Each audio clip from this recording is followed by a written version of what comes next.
आप सभी की इच्छाओं को नमन। आज हमारे साथ हैं हर्षित राय जी, जिन्होंने टेक्निकल इंजीनियरिंग में पढ़ाई की और आजकल पॉडकास्ट करते हैं। हर्षित राय जी बनारस के मूल निवासी हैं और गलगोटिया यूनिवर्सिटी नोएडा से इन्होंने पढ़ाई की है और आजकल पॉडकास्ट अपना खुद का चलाते हैं। तो आइए इनसे कुछ बातें करते हैं, जानते हैं कि इनकी इच्छा क्या है। नमस्कार जी राय साहब। अरे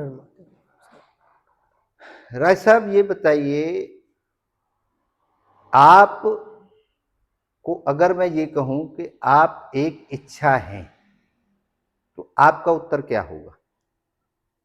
बिल्कुल इच्छा ही कह सकते हैं, अगर सांसारिक शब्दों में कहें तो, कि इच्छा ही हैं हम। अगर सांसारिक स्तर पर देखा जाए तो इस इच्छा के ही विस्तार से, विचारों के विस्तार से ही सब कुछ का उत्पत्ति हुआ है और सब कुछ बना है जो आज के डेट में चल रहा है। राय साहब, एक प्रश्न सदियों से चला आया अध्यात्म में भी, और कोई फिलोसफर भी या कोई एक साधारण आदमी भी सोच लेता है कि मैं ये शरीर नहीं हूँ, मैं इसके अलावा कुछ और हूँ, जो क्योंकि शरीर तो यहीं रह जाता है जी और शरीर में चेंजेस होते हैं। जी बचपन होता है, जवानी होती है, बुजुर्ग बनता है और एक दिन इसके अंदर जो है वो कौन है? तो ये अलग अलग फिलोसफरों ने अलग अलग समय पे, पूरी दुनिया के फिलोसफरों ने जी अपनी अपनी फिलोसफी दी है। जी मैं ये मानता हूं, मैंने एक दर्शन लिखा है और मेरा दृष्टिकोण ये है कि मैं कौन हूं। जी इसका आंसर मेरे जो दर्शन है उसने दिया है, मैं इच्छा हूं। जी आप इससे एग्री हैं या कुछ और होता है आपके हिसाब से? हमारे हिसाब से देखिए, जो हमारे संत महात्माओं ने जो जीवन प्रति अपनी साधना की है, और ये जो आप शब्द प्रयोग किए हैं कि मैं शरीर नहीं हूँ, ये एक आम इंसान की भाषा नहीं हो सकती है। शरीर नहीं हो, अभी ऐसे दिया जाएगा, झटका लगाया जाएगा, तमाचा दिया जाएगा तो चोट लगेगा, बोले फिर कैसे शरीर हो? वो जो परब्रह्म की स्थिति को व्यक्ति होता है, वो भी करोड़ों अरबों में से एक उनकी स्थिति होती है कि मैं शरीर नहीं हूँ। और एक आम इंसान उस बात को कहे कि मैं शरीर नहीं हूँ, मैं चेतना हूँ, मैं चेतना से चैतन्यता तक की यात्रा को पूर्ण करने वाला एक परमेश्वर का वो अंश हूँ, तो एक सुनी सुनाई बातें हैं। आपके हिसाब, जैसे आपने कहा, वो अनुभव में नहीं है संसारिक व्यक्ति के। अगर सांसारिक दृष्टिकोण से देखा जाए तो सच्चाई बात यह है कि हम सब एक इच्छा है, और हम लोग का ही इच्छा जो है प्रबल होता है तो कोई भी कार्य होता है। वो आध्यात्मिक में भी कह सकते हैं कि इच्छा, नाम शब्द अलग अलग हो सकते हैं, जैसे अग्नि को अलग नाम से भी कहा जा सकता है, लेकिन इच्छा ही प्रबल होती है। प्रभु कृपा से कहिए या फिर जैसे कहिए या फिर जिस भी एनर्जी से कहिए, यूनिवर्स की जो भी एनर्जी आपको प्रेरित करे उस कार्य के लिए, या फिर प्रभु का कृपा हो, पूर्वजों का, मतलब जो भी कृपा हो, तो एक अंदर में मनोभाव में वैसा स्थिति जागृत करता है जिसको इच्छा कह सकते हैं। एक सात्विक इच्छा जागृत हुआ किसी कार्य को करने के लिए, वो जी। ब्रह्मांड की एनर्जी हमसे वो इच्छा पूर्ण कराती है। तो आप, हमने जो दर्शन लिखा है उसमें हमने इच्छाओं को तीन भागों में बांटा है। जी पहली इच्छा होती है प्राकृतिक इच्छा, जी भूख प्यास सुरक्षा वगैरह की। जी दूसरी इच्छा होती है देश काल परिस्थिति के हिसाब से भौतिक इच्छा। जी और तीसरी होती है बदलाव की इच्छा, जो किसी की परवाह नहीं करती, जी वो बस अपनी धुन में लगती है। तो जो दूसरी इच्छा है, जैसे आपने भौतिक की बात करी, जी सांसारिक की बात करी, संसार के जो लोग हैं जी जो दौड़ लगा रहे हैं, वो दूसरे वाली इच्छा के लिए लगा रहे हैं। जी उनकी पूर्ति के लिए वो दौड़ लगा रहे हैं, जहां भी जा रहे हैं, जो भी हार्ड वर्क कर रहे हैं, कुछ कर रहे हैं। क्योंकि पहले वाली इच्छा है वो तो प्राकृतिक है, उसमें कुछ करने की जरूरत बहुत जी ज्यादा नहीं है, जी वो आदत में है हमारे।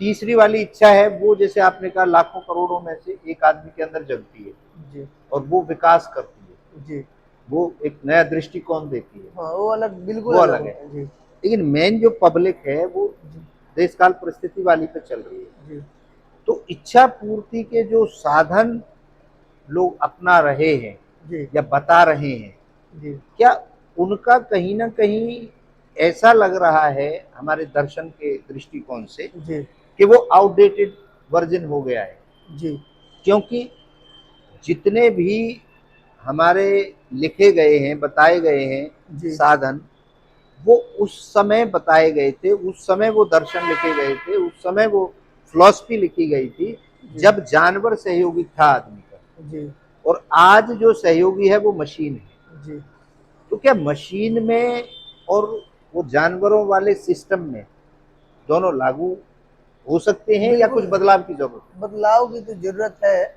और बहुत सारे ऐसे इच्छा पूर्ति के लिए, जो मनोकामना पूर्ति के लिए जो दिया गया है, आप उसको प्रक्रिया कह सकते हैं या साधारण भाषा में टोना टोटका कह सकते हैं, उपाय कह सकते हैं, जो दिया गया है वो 100% कारगर साबित नहीं होता है। ये कोई दावा करे कि आप इस उपाय से ये अपना कार्य पूर्ण कर सकते हैं, ये संभव नहीं है।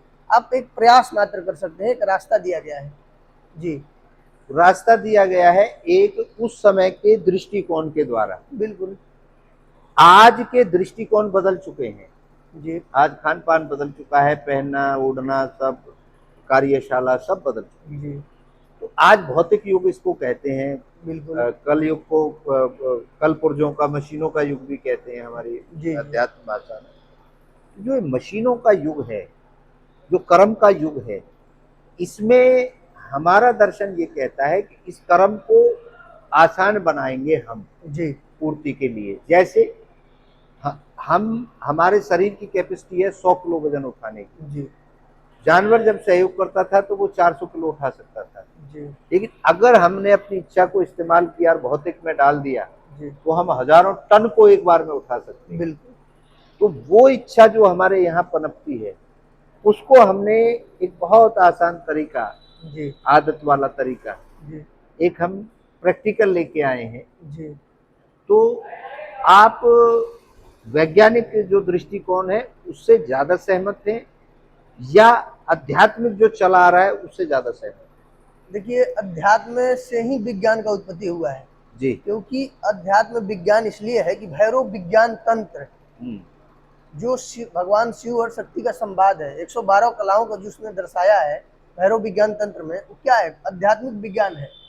विज्ञान यानी कि विशेष ज्ञान उसमें दिया गया है, किसके बारे में? अध्यात्म से ही विज्ञान की उत्पत्ति हुई है। जितना आजकल हो रहा है वो सर्च नहीं हो रहा है, रिसर्च हो रहा है। जैसे नासा ने अभी सूर्य की पृथ्वी से दूरी को जो तय किया है, हमारे हनुमान चालीसा में पहले से लिखा हुआ है, युग सहस्त्र योजन परभानु लील्योताई मधुर परिजानु। तो आप सहमत तो हम हैं विज्ञान से, लेकिन विज्ञान पार्ट ऑफ अध्यात्म है ना। लेकिन जब तक विज्ञान का प्रमाण ना लग जाए तब तक तो हम उसको मानने वाली स्थिति में रखेंगे, क्योंकि प्रूफ देता है विज्ञान। जी केवल किसी के लिखने मात्र से प्रूफ थोड़ी मिलता है। नहीं। अब हमारा सनातन धर्म में खोज होती रही है।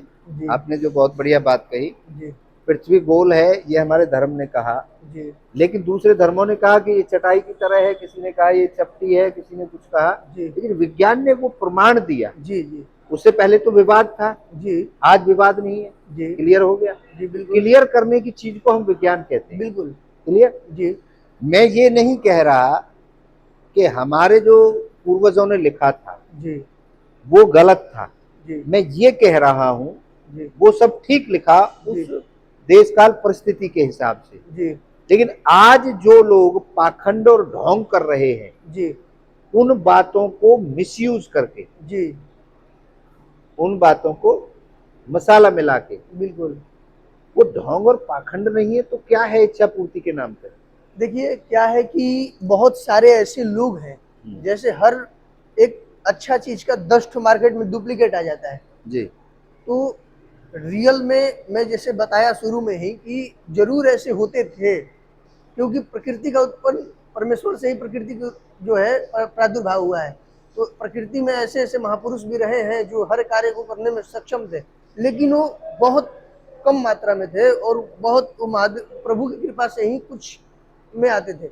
और उनका नकल करके, ढोंग करके लोग उसको जो है, आप ये जो बात कर रहे हैं ढोंग पाखंड वाला, बिल्कुल सत्य है कि लोग उनके सुनी सुनाई बातों को अपने उसी रूप में आकर के और एक एक्टिंग फैला रहे हैं। वो सच में वो कार्य नहीं कर तो फिर पाते हैं। एक आम आदमी को कैसे पता चले कि वो नकली सामान ले रहा है या असली? एक उनको आम तो आदमी की उस रीच चीज को का बताओ। बोध ही नहीं हो पाएगा ना आम आदमी को, वो नहीं तो हो, फंसते जा रहे हैं। वो फंसते जा रहे हैं। तो बिल्कुल ये गलत हो रहा है। बिल्कुल गलत हो रहा है। इसकी रोक कैसे होगी? इसकी रोक ऐसे हो सकती है कि कोई विशेष रूप से जैसे आए समाज में जी। और वो अपना प्रैक्टिकली चीजों को दिखाए करके, अच्छा। जी, और उनका जो अनुभव हो, क्योंकि यहाँ पे प्रमाण क्या है व्यक्ति का, यहाँ पे तो साइंस कोई प्रूफ नहीं कर पाएगा, ये अनुभव की बातें हैं। अनुभव जो व्यक्ति, आपने बहुत बढ़िया बात कह दी, अनुभव। जी आपने परमेश्वर की बात रखी, जी अब मैं आपको अनुभव कराता हूँ। जी मैं ये कह रहा हूँ, आप एक इच्छा हो, जी, ये अनुभव करते हो? हाँ कर सकते हैं। नहीं, कह सकते नहीं, अनुभव कर रहे हो या नहीं कर रहे हो? क्यों? एक इच्छा आपकी हो रही है, तब मेरे से बात कर रहे हो। जी, इच्छा हो रही है, यहाँ बैठे हो। हाँ हाँ बिल्कुल। इच्छा के अलावा और क्या हो रहा है वो बताओ मुझे। जैसे बहुत सारी ऐसी सूक्ष्म स्थितियां हैं, सूक्ष्म शक्तियां हैं जो कनेक्टेड मैं है। एक साधारण आदमी मान रहा हूँ आप। बिल्कुल, तो हाँ, तो फिर मैं इच्छा हूँ उस दृष्टिकोण से, हाँ। इच्छा हो, हाँ क्योंकि हमें रीच देनी है साधारण को, जी हमें रीच उनको नहीं देनी फिलोसफर को। जी तो आप एक साधारण आदमी तो इच्छा को महसूस करेगा, बिल्कुल। और वो ये भी मान लेगा कि मैं ये शरीर नहीं, मैं इच्छा हूँ, जी ये मान लेगा। जी तो शरीर माध्यम है जी और इच्छा मूल है, जी और जीवन सिर्फ इतना सा है, इच्छा पैदा करना जी और पूर्ति करना। जी। इसके अलावा तीसरा कोई काम है तो वो मुझे बताओ आप। इसके अलावा तो कोई कार्य नहीं है, क्योंकि इच्छा ही मूल, जैसे आप बता रहे हैं तो इच्छा मूल है, क्योंकि चाहे नहीं वो नहीं, जिस भी, आप अनुभव कर रहे हो नहीं नहीं, तो बिल्कुल बताओ। बिल्कुल, किसी भी चीज की इच्छा हो, जब तक इच्छा नहीं रहेगी तब तक तो व्यक्ति इच्छा के ही बल पे व्यक्ति जीवित रहता है। इच्छा प्रबल होती है तो कार्य को सफल करता है, किसी भी कार्य को। आप ये मान सकते हैं कि जिस दिन आपका आखिरी सांस होगा उस दिन आप इच्छा रहित हो जाओगे? वो तो कह नहीं सकते हैं, नहीं, क्योंकि इस शरीर से जो इच्छा निकल जाएगी तभी तो ये रुक पाएगा शरीर, अदरवाइज इच्छा रहेगी जब तक तो एक्टिव रहेगा। इच्छा रहेगी हाँ, लेकिन बहुत सारे ऐसे व्यक्ति हुए हैं जो, मोक्ष किसको कहते हैं, जो हर नहीं नहीं, इच्छाओं को मैं मुक्त हो मैं गए। मैं उतना नहीं जानना चाह रहा, मैं जी, सिर्फ इतना जानना चाह रहा हूँ, जिस दिन आपका शरीर इच्छा रहित हो जाएगा उस दिन इस शरीर की मृत्यु। अगर महादेव की कृपा हुआ, अगर नहीं हमें नहीं, इच्छा, किसकी कृपा होगी मैं नहीं कह रहा हूँ, मैं आम एक आदमी की बात कर रहा हाँ हूँ कि जी वो जी, इच्छा रहित हो जाता है, शरीर तो उसका, स्थिर हो जाता है। हाँ, स्थूल के बाद समाधि की स्थिति हो जाती है, मरने के समान हो जाता है। ठीक है, वो निकल गया, हाँ तो निकल के जा रही है, हमने अपने दर्शन में उसको इच्छा कहा है। जी। आप क्या कहेंगे? अब अलग अलग भाषा है नहीं तो नहीं, सच में आम आदमी की बात कर रहा हूँ, जी, आम आम आदमी आदमी उसको इच्छा ही कहेगा। इच्छा ही कहेगा। जी अच्छा, ये आपने एग्री कर लिया कि इच्छा पैदा करना और पूर्ति करना ये जिंदगी है, जी ये अनुभव कर रहे हो, जी आप कर रहे जी हो जी अनुभव। ठीक है, अब मैं इसका मूल में लेके जाता हूँ आपको। जी। मूल में ये कहता हूँ सारी सृष्टि की रचना इच्छा से हुई है, इसे आप क्या कहेंगे? हाँ कह सकते हैं, कह बिना सकते, बिना बिना इच्छा का, बिना उसके उत्पत्ति हो ही नहीं सकता है किसी भी चीज का। बगैर इच्छा के। जी तो मूल में इच्छा है जी और हमारे अंदर इच्छा है, जी और हमारी पैदा होना वो दो इच्छाओं का मिलन है। जी तो हमारा दर्शन ये कहता है कि हमारी बॉडी में दो इच्छाएं रहती जी हैं, और बॉडी दो इच्छाओं के मिलन से निर्माण हुई है। जी। इसको आप क्या कहते हैं? नहीं, सत्य है, बिल्कुल सत्य है। सत्य है। जी अब हमने एक तरीका ऐसा निकाला है, बाहरी नहीं है, इंटरनल है, एक इच्छा से दूसरी इच्छा को मिलान करना, जी ये बीजारोपण है, जी ये एक शुरुआत है। जी दो इच्छाएं बात करती हैं आपस में, ऐसा आप महसूस करती हैं? जी। इस काम को करूं या ना करूं, हाँ करूं या हाँ ना हाँ। करूं, फिर डिसीजन होता है जब दोनों मिल जाती हैं, हाँ करना है, जी ये महसूस करते हैं, जी अनुभव करते हैं। तो हमने दो इच्छाओं के मिलन, हमारी माताजी की इच्छा, पिताजी की इच्छा, उनसे मिलन, उसके बाद ये बॉडी बनी है, टूल बना है, जी और ये टूल वही करता है जो ये इच्छा उसको आदेश देती है, जी ये मानते हैं। जी अब इसकी पूर्ति के लिए हमने यहां से स्टार्ट करके, ये पिताजी की इच्छा तालवे में रहती है, जी वो चलायमान रहती है, वो उसको मैसेज देती है ये करूं ना करूं, उससे बातें करती है। जी और माँ की इच्छा नाभि में रहती है, जी वो उससे बात करती है ये करूं या ना करूं। जब वो एग्री कर देती है तब बीजारोपण हो जाता है, हाँ करना है। जी और पूर्ति जब होती है जब उस काम को कर लिया जाता है। जी तो ये इच्छा यहाँ तक जाएगी जी और फिर यहाँ से इसको यहाँ तक लाना है और पूर्ति हो जाएगी। जी तो ये जो गणित है ये पूरा वैज्ञानिक है। जी। क्या ये पॉसिबल है या मैं ऐसे ही कह रहा हूँ? नहीं, पॉसिबल है। पॉसिबल है। जी तो राय साहब, आप बहुत विद्वान हैं, आज के ज़माने के हैं, विज्ञान के हैं और अनुभव के हैं। तो लास्ट में मैं आपसे एक बात कहना चाहूँगा कि मैं इच्छा हूँ जी ये, और मूल में इच्छा है। सबको इच्छा ने पैदा किया है, सबको कह रहा हूँ मैं, सब कुछ दुनिया में है वो इच्छा से है। जी अब सब में वो आप कुछ भी माने। जी। तो क्या ये बात सत्य है? ये बात अनुभव के आधार पे? अनुभव के आधार पे इसको सत्य कह सकते हैं, लेकिन अगर अगर और दूसरी बात में इसको सत्य इसलिए नहीं कह सकते हैं, दृष्टिकोण अगर देखा जाए तो दूर दृष्टिकोण का मैं बात जी करूं जी, दूर की बात। तो इसको सत्य इसलिए नहीं कह सकते हैं कि कुछ कुछ चीजें जो होती हैं वो इच्छा मुक्त होती हैं, बस होने मात्र होती है। मैं मुक्त की नहीं कह रहा। हाँ, अब कुछ जो कुछ मुक्त हो रहा है वो भी तो इच्छा ही है वो तो भाई। मैं इच्छा मुक्त हो रहा हूँ होना मात्र, तो वो भी तो मेरी इच्छा है, मैं जो इच्छा जो मुक्त हो जाऊं। जो उस स्थिति में आ जाता है, मैं जैसे मैं वो नहीं कह रहा हूँ, जी मैं ये कह रहा हूँ हाँ, इच्छा, मैं इच्छा मुक्त हो जाऊं, ये भी तो मेरी इच्छा है। वो तो होना मात्र है, घटना घटित होना मैं कह मात्र रहा हूँ जो घटना घट रही है वो भी तो मेरी इच्छा से ही घट रही है। वो तो कुछ कुछ चीजें जैसे वो किसी की भी कोई इच्छा तो है, चाहे आप हाँ कृपा, प्रभु हाँ इच्छा, कहना चाहो, हाँ कृपा कहना, कृपा की इच्छा है। जी जी हाँ सही है, मैं वो कहना चाह रहा हाँ हूँ, जी मैं ये नहीं कह रहा कि किसकी कृपा है। जी जी हाँ इच्छा रहित सही है, होना भी इच्छा है। जी जी क्लियर? जी। तो फिर आप इस शब्द को ये क्यों कह रहे हो? कह सकते हैं नहीं मूल में इच्छा है जी और हम इच्छा है और हमारा अनुभव इच्छा है। जी हमारा दर्शन ये कह रहा है। जी आप एग्री हैं इन तीनों बातों से? जी। तो अब जो आपका आज क्या दृष्टिकोण बदला कुछ मेरे साथ चर्चा करने के बाद इस इच्छा के बारे में, या ये पहले से ही आपको मालूम था? अनुभव में तो था कि इच्छा से ही सब कुछ जो है, लेकिन इतना क्लियर नहीं था। चीजें क्लियर थी, लेकिन मतलब थोड़ा सा आपके शब्दों से जो है आप हमने कुछ प्रभाव आया है ऐसा।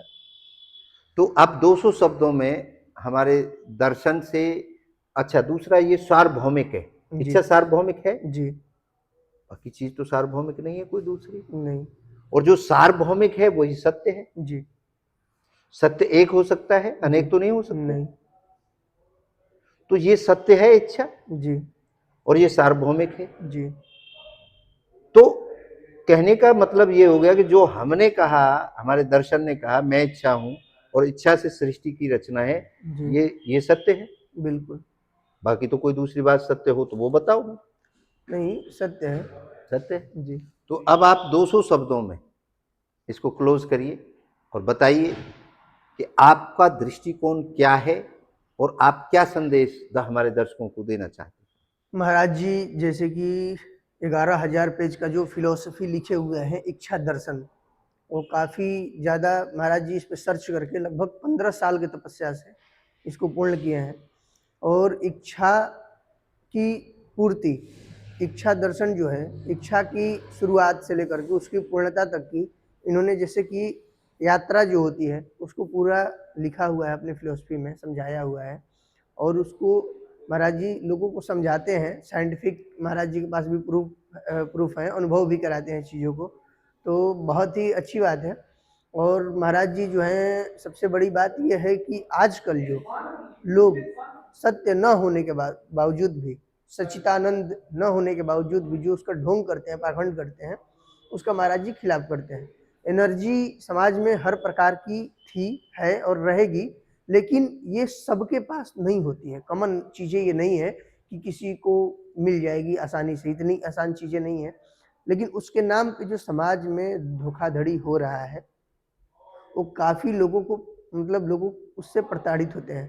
तो महाराज जी जो लेकर के आए हैं इच्छा का विषय, इच्छा दर्शन जो महाराज जी ने लिखा है, काफ़ी इंटरेस्टिंग है, उससे बहुत कुछ सीखने को मिलेगा और आप लोग को जागरूकता मिलेगी। हर हर महादेव। बहुत बहुत धन्यवाद राय साहब का। और हम फिर वही सवाल, हम वह व्यक्ति ढूंढ रहे हैं जिसके अंदर इच्छा ना हो। अगर आपको कोई मिलता है या आपके अंदर कोई इच्छा नहीं है तो हमें संपर्क कर सकते हैं। आप सभी की इच्छाओं को एक बार पुनः नमन करता हूं। आप सबकी जय हो।